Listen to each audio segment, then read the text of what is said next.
Welcome to the RecoverMe podcast with Willey, doctor of osteopathic medicine, a best-selling author, and leading expert on holistic, healthy living. Warren is your guide to living a naturally healthier, happier life. So much of Western medicine, popular diets, and fitness fads put a bandage over health problems, addressing symptoms and not causes, offering short-term results at the expense of long-term health. That's why Warren is a man on a mission to question the status quo and uncover holistic health solutions you can use in your life, starting right now. Now to get us started today, here's Warren. Hi, again, Warren Willey here. Welcome to another edition of the RecoverMe podcast, the podcast where medicine meets you where you are and helps you survive life. We are going to do a short podcast today because I want you to use this podcast as a quick reference/resource guide over the next few months. It's holiday season, and one of the most difficult things in holiday season consists of holiday parties, office goodies and treats, and all the delectable eats you can imagine this time of year. It's fun. I love it. It's my favorite time of year. I have so much fun having office parties, going to friends' house, going to family's house. But there's an issue with that. There's always tons of really good food there, right? And drinks and everything else. So there's a way you can survive that. It does not have to be the common weight gain season. There's studies that show that your average American gains 2 or 3 pounds every holiday. Well, if you live to your 40, do the math. That can add up, right? Now, obviously, that doesn't happen quite that linearly, but still, it's something to be aware of. This short podcast is going to teach you how to survive the holidays, office parties, and whatnot. I made it short because, again, I want you to listen to it right now and then listen to it again before that next holiday party, right before the actual holiday, let's say, or right before this office party, or right before that family gathering, or right before this nutcracker showing or post a dance party, which I have quite a bit to go to this year, which I love, don't get me wrong. Nutcracker is one of my favorite things to do. So let's dive right in and talk about how to survive these holidays. Now, the first thing I will mention is you need to take a prescription break. And what I mean by that is this. You know holidays are coming up. You're trying to eat well. You're exercising good. You're focusing on your health. You're doing everything you can to maintain your physique or get that physique still. And holidays are scary. But there's some power in purposely planning a break from your healthy lifestyle. It is incredible. There's studies that refer to this. One in particular I really like is, I believe it was in Obesity Research in February of 2003, I want to say. Two authors named Wing and Jeffrey set out to see if people would fail on their diet plans if they were to take a break from their dietary efforts. What they focus on was really telling people to stop. They wanted to see them fall off their wagon, right? And then how quickly it would be to gain the weight back. That's what they were after in this study. But they found something actually quite different. What they found, and they did different lengths of breaks. They did a short-term break, they did a long-term break. And I don't remember all the exact details. I want to say it was 6 weeks, 12 weeks, 2 weeks over, I think it was a 14-day, and I probably should have reviewed this a little more before doing this podcast, but it just came to me, over a 14-week dietary intervention. They gave one group the scheduled breaks, or what I call prescription breaks, and they gave the other group just stay on your eating plan, stay on this 14-week behavioral intervention, and let's see what happens at the end. Again, the purpose of the study by Wing and Jeffrey were to find when people fall off their wagon, how quickly does the weight gain come back? But they found something pretty cool, in my opinion. Like a lot of studies, they didn't find necessarily what they were looking for, which is kind of neat. It gives me, in my opinion, it gives a little more power to the study. What they found was that people that were given purposeful breaks, or what I call prescription breaks, and I'll explain why I call that in just a minute here. The people that were given these prescription breaks might have gained a pound or two, or their weight loss might have stalled, but in comparison to the control group, the group that dieted steady, there was no real change in weight. In other words, the people that dieted for 14 weeks solid had the same results as those who took short and long planned breaks. And what they also found was the people that took those short and long planned breaks, there's the key word, planned breaks, were able to easily get back on their lifestyle plan without any difficulty. That's pretty impressive if you ask me. So why I call them prescription breaks is this: during the holiday seasons, I try to provide my patients with an actual prescription on a prescription pad, same thing I write for drugs on, and say, I want you to take these 2 weeks off from your healthy lifestyle, or take this week off, or take these 3 days off, whatever works best for you and your schedule. When you do that and you plan it, you put it in your calendar, you put it in your Google phone or iPhone, you put it on Google calendars, you tell your friends and family, you really make it positive and planned. Again, the key word planned. So you will take a break, whatever length of time that is. This study, and I would agree with this in years of doing this with people, when you resume your healthy lifestyle, it'll be easier. So let's talk a little bit about specifically what to do around that holiday eating, okay? So let's pretend it's Thanksgiving. We'll just say it's Thanksgiving. That's coming up real soon here. Thanksgiving. A couple days before Thanksgiving, no matter what your plan is, I encourage people to go on a lower carbohydrate, even a ketogenic type diet, a couple days before your actual holiday. Because let's be honest, the good food on holidays is usually sugar and carbs, right? So a few days before, no matter what your baseline is, go on a lower carbohydrate eating plan before the event, and then plan to do it after the event. So using Thanksgiving as our example, let's say Thanksgiving's on a Thursday. Starting Monday that week, do a low or no carb eating plan. Thursday, enjoy the heck out of it. Friday, Saturday, Sunday, back to a low carb eating plan. Monday, resume your healthy eating. And again, put that in your calendar. This needs to be planned or prescribed. Another thing you consider, if you don't do it already, is what I call debt dieting, delayed eating technique. The internet calls it intermittent fasting. That may be something to try that week before too. Same schedule. Let's say Monday, Tuesday, Wednesday, you're doing debt dieting with a low carb eating plan.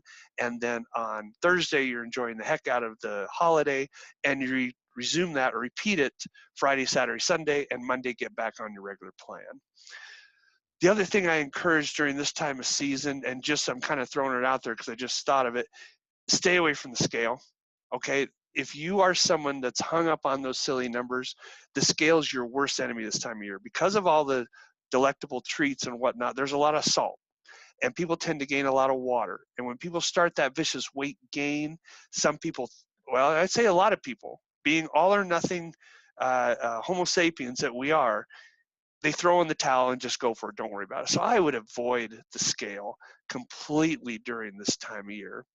When you're at a holiday party or at actual holiday, don't skip out on anything. Don't not take a piece of that pumpkin pie over there because it's so filled with fat and you know that your mom made it with whole whipping cream, not milk. Don't do that. Just be wise in your amounts. Don't ever deprive yourself of one of those wonderful pieces of pumpkin pie. Just don't have 5 or 6 pieces. That's all. Make better bad choices, if that makes sense.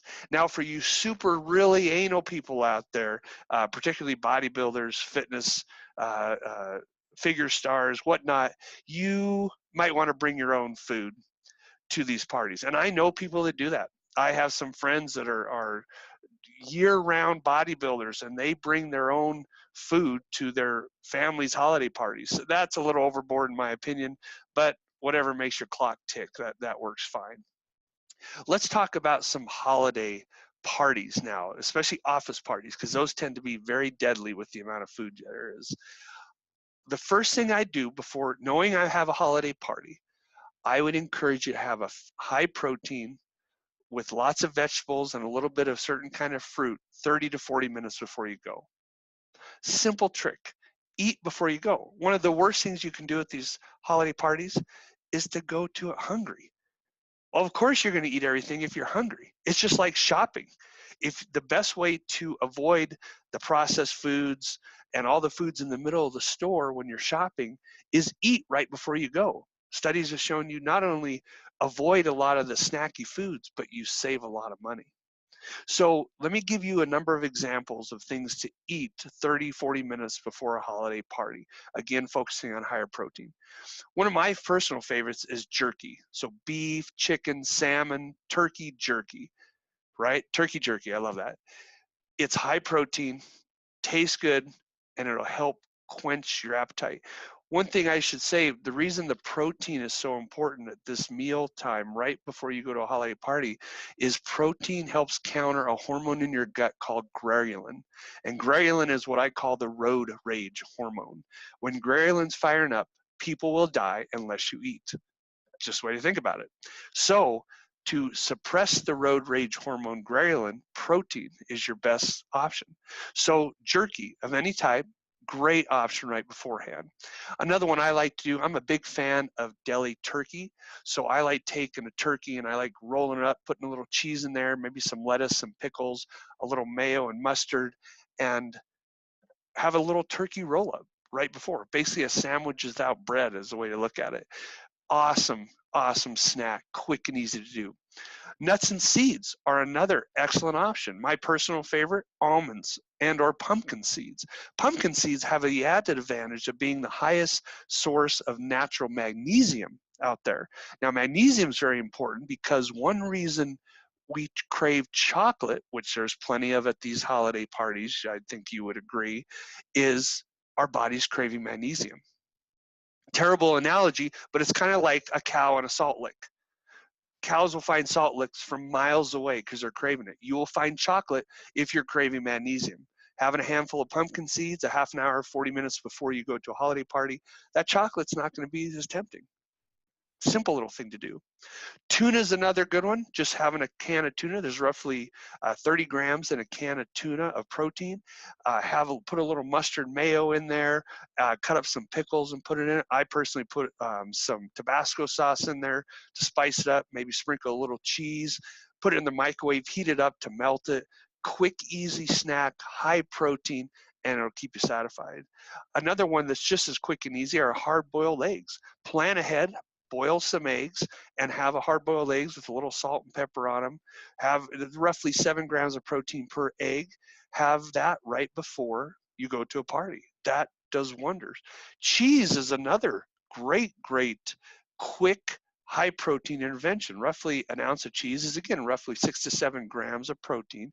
And there's studies that show, even studies in overweight men that show that you actually change your total caloric load throughout the day by snacking on cheese. So cheese is a great option for you. Yogurt's another one, Greek yogurt in particular, just because protein content's a little higher. And speaking of yogurt, using yogurt as a dip for vegetables. Peanut butter is another thing, vegetables and dips. So I talked about certain vegetables, carrots, cucumbers, celery. Dip it in your yogurt, dip it in some peanut butter. It's a great way to stay full. And speaking of dipping, get some hummus. Hummus are basically chickpeas, right? So dipping some celery or carrots in some hummus 30, 40 minutes before you go to a party, you're going to calm down that urge to munch. I'm a big fan of edamame too. That's not uncooked soybeans. Those are high in protein. They taste wonderful. They satisfy us salt lovers if you get them with salt on them, and a great pre-holiday snack. Protein bars are another option. I'm not necessarily a big fan of them because there's so much processed food in them. They bake protein bars, a lot of them nowadays, which denatures the fatty acids, and I won't go into it, but a protein bar may be a better option than 6 pieces of that pumpkin pie we talked about earlier. So protein bars, okay. I would not do protein shakes. Remember, your body responds hormonally to the way the food is taken in, not just the food itself. So drinking your calories like a protein shake, even though it's healthy protein and it has plenty of good protein in it, can stimulate appetite in some people, actually a lot of people. So I would try to avoid the protein shake or any liquid calories, especially before a holiday party. So there's a list of my absolute favorite foods to eat 30 or 40 minutes before a holiday party. Let's talk about some other things you can do at a holiday party, office party, if you will. Bring your own stuff. Bring a low fat, low calorie dessert, or make protein muffins for your office. Be a good example and bring the food that you know you'll want to eat, and allows other people to see your healthy eating too. That's a simple thing to think about. Yes, a lot of parties and offices in particular supply all the food, but maybe you should bring some too. Be part of that. Be a positive encouragement to your coworkers, and gives yourself something to munch on if you're really trying to stick to an overall eating plan. Remember, don't ignore the temptations out there. Just be wise in your amounts and think ahead. That's, again, all healthy lifestyle and the whole RecoverMe process in getting healthy, staying healthy, and having a good quality of life is planning. You've got to plan for your success, because like that old adage says, if you fail to plan to fail. So let me spend a couple minutes now on exercise around holiday eating and whatnot. Exercise, you need to keep it up. I'm always amazed at how many people quit their exercise routine November, December, and I hear a couple reasons. One, well, I'm so busy with holiday parties. Okay. Two, well, come New Year's, I'll really start exercising all this stuff off. I've heard that excuse so many times. It just doesn't work, ladies and gentlemen. Keep exercising through the holidays. And especially the type of exercise you do is very important. We want to prepare the body to enjoy all these delectable treats. Don't pretend you can make up for it at the New Year's, but prepare your body with the right type of exercise. And that is resistance training. So I don't care if you're a bicyclist or a hardcore cardio or whatnot, you need to do resistance training at a good intensity, not too long. Again, don't spend 3 hours in the gym prepping for a party. 30 to 40 minutes resistance training 3 to 4 times a week this time of year is absolutely ideal and essential. It prepares the body for the food. Weightlifting, working on individual muscle groups, makes them more insulin sensitive. So when you go to your party, your hormonal cascade that sees all that yummy food responds appropriately and puts those extra calories and energy in your biceps, not your butt. So there's some real simple interventions for holiday eating, office party survival, whatnot. Use this short little podcast as often as you need to help remind you of things. If you'd like a written transcript of it too, so you can review those snacks I mentioned, please email me. I'll be happy to do that for you. So until next time, remember, RecoverMe is a medicine where it meets you where you are, and we can't necessarily change your stressors, but we can certainly help your body deal with them better. Thank you for joining Warren on the RecoverMe podcast with Warren Willey, your guide to living a naturally healthier, happier life. If you enjoyed this episode, be sure to subscribe to this podcast on Apple Podcasts, Stitcher Radio, Google Play, or wherever you find your best podcasts. To connect with Warren and the community, learn more about naturally healthy living, and claim a free resource to improve your health right away, visit drwilley.com. You'll find all of Dr. Willey's resources there, including best-selling books like Better Than Steroids, The Z Diet, What Does Your Doctor Look Like Naked? And his latest book, Obtainable, Enjoy the Body and Energy You've Always Wanted, Beyond Diet and Exercise. That's drwilley.com, drwilley.com. And until next time with Warren, get fit, be healthy, live life.